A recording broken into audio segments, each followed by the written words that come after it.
الحمد للہ رب العالمین والصلاة والسلام علی سید الانبیاء والمرسلین اما بعد فاعوذ باللہ من الشیطان الرجیم بسم اللہ الرحمن الرحیم لقد کان لکم فی رسول اللہ اسوۃ حسنہ آمنت باللہ صدق اللہ العظیم وصدق رسولہ النبی الکریم الامین۔ حمد و ثنا کے بعد آج کے درس کے اندر رسول اللہ صلی اللہ تعالی علیہ وسلم کے اسوہ حسنہ کے متعلق چند باتیں گوش گزار کروں گا۔ قرآن مجید میں سورۃ الاحزاب کی آیت نمبر 21 میں اللہ رب العزت نے فرمایا لقد کان لکم فی رسول اللہ اسوۃ حسنہ، بے شک رسول اللہ صلی اللہ تعالی علیہ وسلم میں تمہارے لیے نہایت عمدہ نمونہ ہے۔ یہ آیت کریمہ ان لوگوں کے متعلق نازل ہوئی جو غزوہ احزاب میں نبی علیہ السلام کو چھوڑ کر چلے گئے تھے۔ اللہ رب العزت نے ان پر عتاب کیا کہ تمہارے لیے رسول اللہ صلی اللہ تعالی علیہ وسلم میں نہایت عمدہ نمونہ ہے کہ آقا علیہ الصلوۃ والسلام نے اللہ کے دین کی نصرت کے لیے اپنی جان پیش کی، کفار و مشرکین سے حضور نے جہاد کیا، حتیٰ کہ نبی پاک صلی اللہ تعالی علیہ وسلم نے غزوہ احزاب میں خود بنفس نفیس خندق کھودی۔ حضرت براء بن عازب رضی اللہ تعالیٰ عنہ بیان کرتے ہیں کہ جب ہم لوگ خندق کھود رہے تھے تو ہمارے ساتھ نبی پاک صلی اللہ تعالیٰ علیہ وسلم بھی ساتھ خندق کھود رہے تھے، اور حضور یہ شعر پڑھ رہے تھے اللہم لولا انت مہتدینا ولا تصدقنا ولا صلینا فانزلا سکینۃ علینا وثبت الاقدام ان لاقینا۔ تو اس آیت میں ہمیں یہ بتایا گیا کہ رسول اللہ صلی اللہ تعالی علیہ وسلم کی ذات میں نہایت عمدہ نمونہ ہے کہ آقا علیہ الصلوۃ والسلام جہاد میں ثابت قدم رہے۔ حضور نے بھوک کو برداشت کیا، آقا علیہ السلام نے پیاس کو برداشت کیا، اور ان سختیوں سے گھبرائے نہیں جو اللہ کی راہ میں آپ پر سختیاں، تکلیفیں، پریشانیاں آئیں، حتیٰ کہ نبی پاک صلی اللہ تعالی علیہ وسلم کے غزوہ احد میں سر مبارک پر زخم بھی آیا، اور آپ کے دانت مبارک کا سامنے والا حصہ زخمی بھی ہوا، اور غزوہ احد میں نبی پاک صلی اللہ تعالی علیہ وسلم کے ام محترم حضرت سیدنا امیر حمزہ رضی اللہ تعالیٰ عنہ کو شہید کیا گیا، اور حضرت امیر حمزہ کا کلیجہ چبایا گیا۔ یہ سب کے باوجود سید عالم صلی اللہ تعالی علیہ وسلم کسی بھی مصیبت میں گھبرائے نہیں، بے چین نہیں ہوئے، اللہ رب العزت کے دین پر ڈٹے رہے۔ اللہ رب العزت نے ہمیں فرمایا کہ تمہارے لیے رسول اللہ کی ذات میں نمونہ ہے، یعنی آقا علیہ السلام پر کس قدر دیکھو تکلیفیں آئیں، تنگیاں آئیں، پریشانیاں آئیں، کسی بھی موقع پہ سید عالم صلی اللہ تعالی علیہ وسلم اللہ کے دین سے پیچھے نہیں ہٹے۔ حضرت سیدنا ابو طلحہ رضی اللہ تعالیٰ عنہ بیان کرتے ہیں، سنن ترمذی کے اندر حدیث ہے، آپ فرماتے ہیں ہم نے رسول اللہ صلی اللہ تعالیٰ علیہ وسلم سے بھوک کی شکایت کی، اور ہم نے اپنے پیٹوں سے باندھا ہوا ایک پتھر حضور کو دکھایا کہ یا رسول اللہ ہم نے بھوک کی وجہ سے اپنے پیٹوں پر پتھر باندھا ہوا ہے۔ تو حضرت ابو طلحہ کہتے ہیں ہم نے ایک پتھر باندھا ہوا تھا، جب حضور سے شکایت کی تو آقا علیہ الصلوۃ والسلام نے ہمیں دکھایا کہ حضور نے 2 پتھر باندھے ہوئے تھے، اپنے پیٹ مبارک پر حضور نے 2 پتھر رکھے ہوئے تھے۔ تو سید عالم صلی اللہ تعالی علیہ وسلم کی ذات میں ہمارے لیے نمونہ ہے، اور اصولی طور پر ہمیں یہ بات ذہن میں رکھنی چاہیے کہ اللہ رب العزت نے صرف حضور صلی اللہ تعالی علیہ وسلم کو اسوہ حسنہ کہا، اسوہ حسنہ کی سند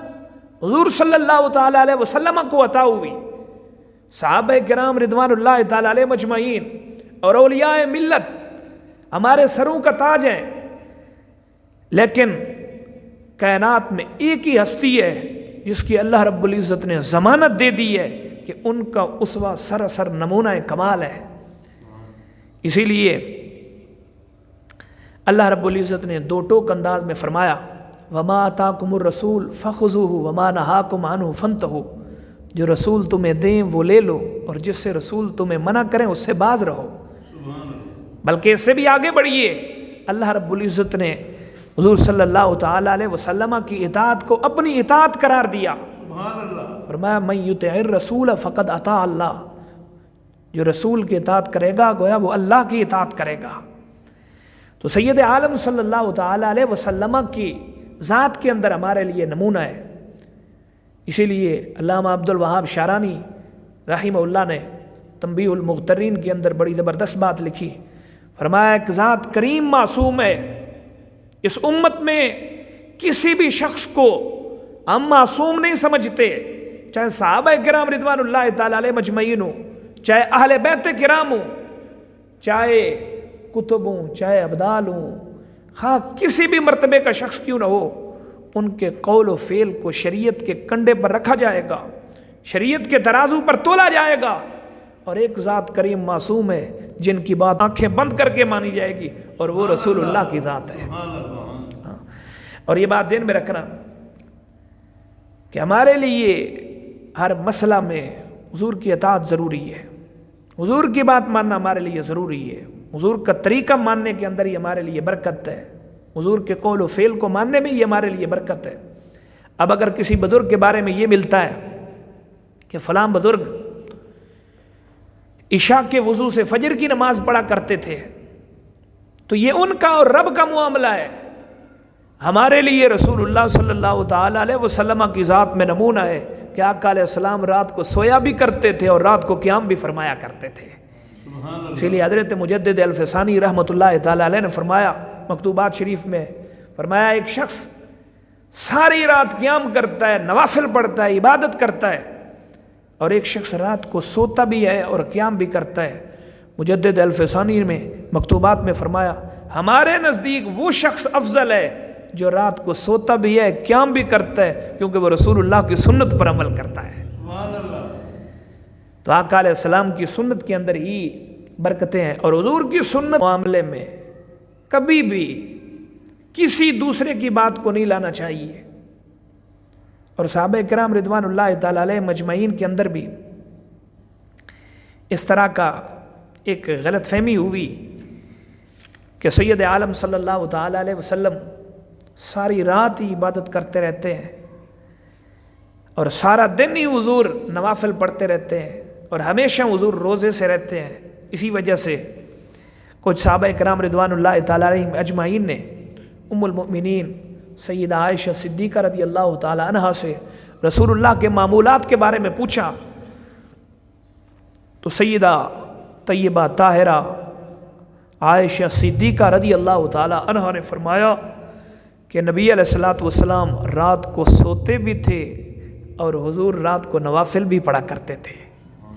تو حضور کی معمولات سیدہ نے جب بتائیں تو کچھ صحابہ کرام رضوان اللہ تعالیٰ علیہم اجمعین کو یہ حیرت ہوئی، آپس میں کہنے لگے یہ تو بہت تھوڑی عبادت ہے۔ اس پر ان میں سے ایک نے کہا حضور صلی اللہ تعالیٰ علیہ وسلم کی شان تو کہیں بہت بلند ہے۔ ان کے حق میں اللہ رب العزت نے فرمایا لیغفر لک اللہ ما تقدم من ذنبک وما تأخر ویتم نعمتہ علیک ویہدیک صراطا مستقیما۔ حضور تو وہ ذات ہیں کہ جن کے صدقے سے اللہ رب العالمین نے تمہارے اگلے پچھلوں کے گناہ معاف فرما دیے۔ اور یاد رکھنا سنت رسول صلی اللہ تعالیٰ علیہ وسلم کے معاملے میں کسی دوسرے کی بات کو نہیں لانا چاہیے۔ اس پر ایک حدیث عرض کرتا ہوں، بخاری شریف کے اندر حدیث ہے، حضرت سیدنا عبداللہ بن عمر رضی اللہ تعالیٰ عنہ نے ایک دن فرمایا کہ ہم عورتوں کو مسجد میں آنے دیں گے، کیونکہ رسول اللہ صلی اللہ تعالیٰ علیہ وسلم کے زمانہ اقدس کے اندر عورتیں مسجد میں آیا کرتی تھیں۔ تو آپ کے صاحبزادے حضرت بلال حضرت عبداللہ بن عمر کے بیٹے کا نام تھا، انہوں نے کہا کہ ہم عورتوں کو نہیں آنے دیں گے۔ تو حضرت عبداللہ بن عمر رضی اللہ تعالیٰ عنہ نے اپنے بیٹے حضرت بلال سے کہا کیوں نہیں آنے دیں گے؟ انہوں نے کہا اس وجہ سے کہ ہمارے دادا حضرت عمر بن خطاب نے منع کیا ہے۔ تو حضرت عبداللہ بن عمر رضی اللہ تعالیٰ عنہما نے ایک زوردار تھپڑ اپنے بیٹے کو مارا اور ساتھ فرمایا کہ میں مرتے دم تک تجھ سے بات نہیں کروں گا تیری جرت کیسے ہوئی رسول اللہ صلی اللہ تعالیٰ علیہ وسلم کی حدیث کے مقابلے میں حضرت عمر کو قول کو لے آئے تو؟ یعنی جب میں نے فرمان رسول پیش کر دیا ہے پھر تم حضرت عمر کی بات کیسے پیش کر سکتے ہو؟ تو یہ صحابہ کرام رضوان اللہ تعالیٰ علیہم اجمعین کا یہ طرز عمل ہمیں بتاتا ہے، فرمان رسول کے سامنے کسی کی بات کو نہیں رکھا جائے گا، چاہے صدیق اکبر کیوں، چاہے حضرت عمر کیوں، چاہے فاروق اعظم ہی کیوں نہ ہو، چاہے عثمان غنی رضی اللہ تعالیٰ عنہ کیوں نہ ہو، چاہے مولا علی رضی اللہ تعالیٰ عنہ کیوں نہ ہو، کسی کی بات کو بھی فرمان رسول صلی اللہ تعالیٰ علیہ وسلم کے سامنے نہیں رکھا جائے گا۔